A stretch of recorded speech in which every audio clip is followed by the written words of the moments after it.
एक सुनसान टापू, चारों तरफ तूफान और दुनिया के सबसे खतरनाक कैदियों का अस्पताल। लेकिन आज यहाँ कुछ ऐसा होने वाला है जो एक आदमी की पूरी जिंदगी पलट कर रख देगा। यह है शूटर आइलैंड की कहानी। कहानी की शुरुआत होती है यूएस मार्शल टेडी डैनियल से और उनके नए साथी चक के साथ, जो नाव से एक रहस्यमय टापू शूटर आइलैंड की ओर जा रहे होते हैं। ये टापू कोई साधारण जगह नहीं है। यहाँ है एस क्लिफ हॉस्पिटल, जहाँ मानसिक रूप से बेहद खतरनाक अपराधियों का इलाज किया जाता है। यात्रा के दौरान टेडी बार बार परेशान दिखता है। उसे अपनी पत्नी डोलेरस की याद सताती है, जिसकी मौत आग में हुई थी। उसके चेहरे पर साफ दिखता है कि वो इस केस से ज्यादा कुछ और भी ढूंढ रहा है, शायद कोई पर्सनल सच। टापू पहुंचते ही दोनों मार्शल को सख्त सुरक्षा चेक से गुजरना पड़ता है। एस क्लिफ का माहौल बहुत अजीब, डरावना और रहस्यमय लगता है। ऊंची दीवारें, आर्म्ड गार्ड्स, पेशेंट की अजीब हरकतें और स्टाफ का अजीब बर्ताव। टेडी और चक आते हैं एक केस इन्वेस्टिगेट करने। एक डेंजरस पेशेंट रेचल सोलानाडो बिना कोई निशान छोड़े अपने कमरे से गायब हो गई है। कमरा अंदर से लॉक था, विंडोज बंद थी, लेकिन रेचल है कहाँ? हॉस्पिटल स्टाफ के पास कोई सही जवाब नहीं है। टेडी को शुरुआत से ही स्टाफ पर भरोसा नहीं होता। डॉक्टर और वार्डन कई चीजें छुपाते नजर आते हैं। रेचल का कमरा भी उतनी गहराई से चेक नहीं करने दिया जाता जितना टेडी चाहता है। टेडी को रेचल के कमरे में एक छोटा सा कागज मिलता है जिस पर लिखा है the law of 4 who is 67। ये लाइन टेडी को हिला देती है, क्योंकि हॉस्पिटल में ऑफिशियली 66 मरीज होते हैं, तो 67 कौन है? जैसे जैसे वो आइलैंड एक्सप्लोर करता है, उसे सर दर्द, चक्कर, हेलुसिनेशन जैसे सिम्टम होने लगते हैं। उसे अपनी मरी पत्नी डोलेरस दिखाई देती है, जो बार बार कहती है why are you here Teddy. ये सब माहौल को और डरावना बनाता है। मिसिंग मरीज रेचल का रहस्य बढ़ता जा रहा है और टेडी अब और गहरे इस केस में उतरता है। लेकिन अब चीजें और भी ज्यादा अजीब हो जाती है। अचानक एक भारी तूफान पूरे शूटर आइलैंड को हिला देता है। बिजली चली जाती है, सुरक्षा सिस्टम टूट जाता है और कई मरीज बाहर निकल जाते हैं। टेडी और चक को मरीजों को वापस पकड़ने के लिए मजबूर किया जाता है, जबकि वो एक मार्शल है, गार्ड नहीं। टेडी सोचने लगता है कि स्टाफ उन्हें असली जांच से दूर रख रहा है। टेडी और चक कई मरीजों से सवाल करते हैं, लेकिन हर कोई या तो डरा हुआ है या कुछ छुपा रहा है। एक महिला मरीज चुपके से टेडी के हाथ में कुछ लिख जाती है, रन। ये बात टेडी को और ज्यादा डराती है। क्या इस हॉस्पिटल में सच में कुछ बहुत खतरनाक चल रहा है? टेडी को लगता है कि हॉस्पिटल में इनलीगल एक्सपेरिमेंट हो रहे हैं, मेडिकेशन, सर्जरी, माइंड कंट्रोल। वो बताता है कि उसने पहले से ही इस आइलैंड के बारे में सुना था। उसके अनुसार यहाँ एंड्रयू लेडीज नाम का एक डेंजरस आर्सोनिस्ट, जिसने टेडी की पत्नी को जलाया था, उसको भी रखा गया है। टेडी का मिशन अब दो तरफा हो जाता है, रेचल को ढूंढना, एंड्रयूज लेडीज को ढूंढना, ताकि अपनी पत्नी का बदला ले सके। डॉक्टर्स बार बार टेडी को दवाइयां देने की कोशिश करते हैं, यह कहकर कि उसे हेडेक है।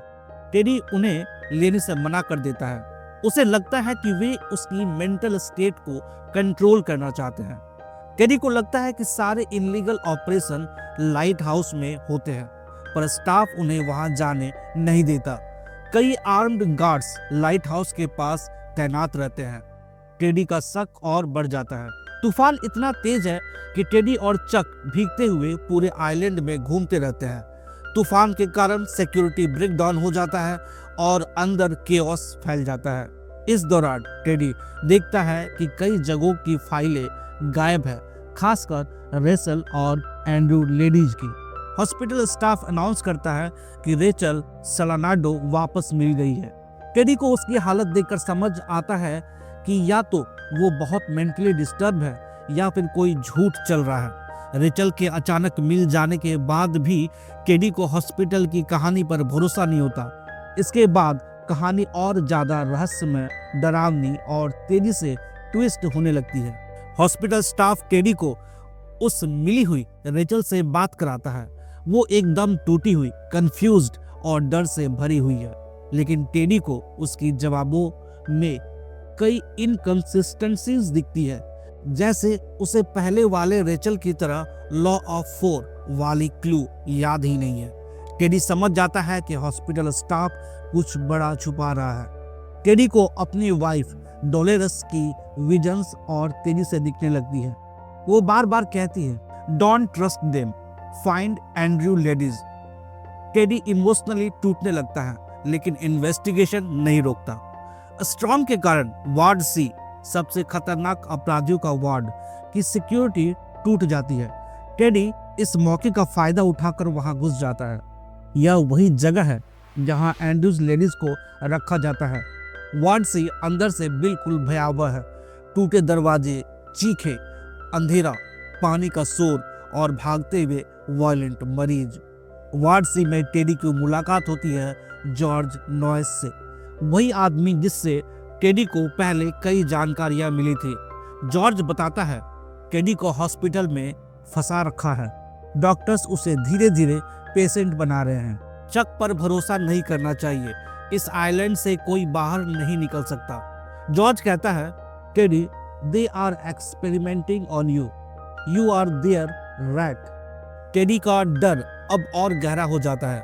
वार्ड सी से निकलते वक्त टेडी गार्ड से बचते हुए चट्टान से वह एक गुफा में शरण लेता है। यहीं पर उसे मिलती है रियल रेचल सोलानाडो, या कम से कम कोई जो खुद को असली रेचल कहती है। वो बहुत शौक में होती है और एक बड़ा सच बताती है। हॉस्पिटल पेशेंट पर एक्सपेरिमेंटल सर्जरी करता है। जो सच बोलता है उसे डिल्यूजनल घोषित कर दिया जाता है। डॉक्टर्स उसे मारना चाहते थे, इसलिए वो भागी। वो टेडी को चेतावनी देती है, don't take the pills, don't drink the water. Teddy वापस जाता है चक को ढूंढने, पर चक गायब है। डॉक्टर्स कहते हैं कि वो कहीं गिर गया, लेकिन टेडी को इस पर बिल्कुल भरोसा नहीं। चक को यूं अचानक गायब होना टेडी के शक को और भी मजबूत कर देता है कि ये सब एक बड़ा ट्रैप है। कहानी अब अपने सबसे गहरे और शॉकिंग मोड़ पर पहुंच चुकी है। टेडी को लगता है कि वह बड़ा सच उजागर करने के करीब है, लेकिन असली ट्विस्ट कुछ और ही है। चक के गायब होने के बाद टेडी गुस्से और डर के साथ लाइट हाउस की तरफ जाता है। कई आर्म्ड गार्ड्स के बीच से निकलकर वो अंदर पहुंच जाता है। यहीं उसे मिलता है डॉक्टर कावले, एस्क्लिफ का हेड साइकियाट्रिस्ट। टेडी गुस्से में चिल्लाता है कि तुम लोग एक्सपेरिमेंट कर रहे हो, लोगों को पेशेंट बना रहे हो। चक को मार दिया, रेचल को भी टॉर्चर किया, लेकिन डॉक्टर कावले शांत खड़ा रहता है और कहता है, टेडी, कोई कॉन्स्पिरेसी नहीं है, सच कुछ और है।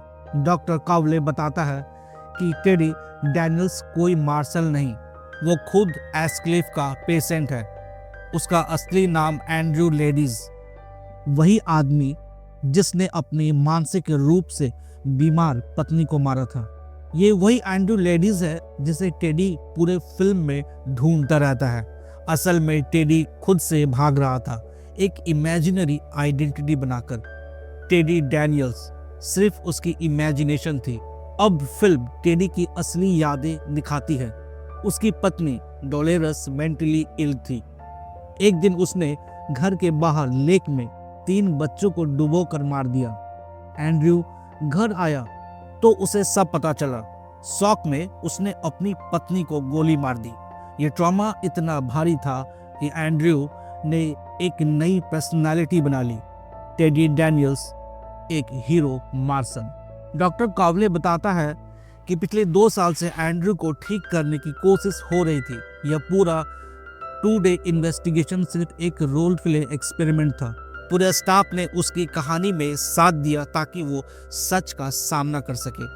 चक एक्चुअली उसका साइकियाट्रिस्ट था, पार्टनर नहीं। रेचल सोलानाडो जिसे टेडी मिला था, एक नर्स थी जो रोल प्ले कर रही थी।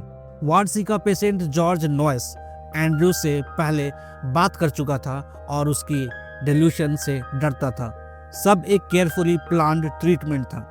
यह बात सुनकर टेडी एंड्रयू इमोशनली टूट जाता है। वह पहली बार मान लेता है I killed my wife. Doctors आशा करते हैं कि अब एंड्रयू ठीक हो जाएगा। अगले दिन एंड्रयू शांत बैठा होता है। डॉक्टर सीहान जो चक है उसके पास आता है। एंड्रयू कहता है which would be worse to live as a monster और to die as a good man. यह सुनकर डॉक्टर सीहान समझ जाता है एंड्रयू फिर से टेडी वाली डिल्यूशन में चला गया है।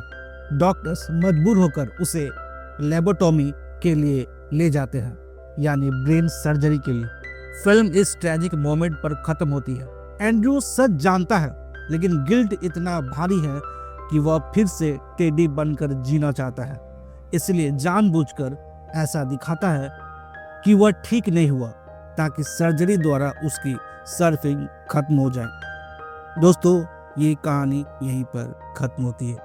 कहानी आपको कैसी लगी मुझे कमेंट करके जरूर बताइएगा। अभी तक कहानी को पूरा सुनने के लिए आप सभी का बहुत बहुत धन्यवाद।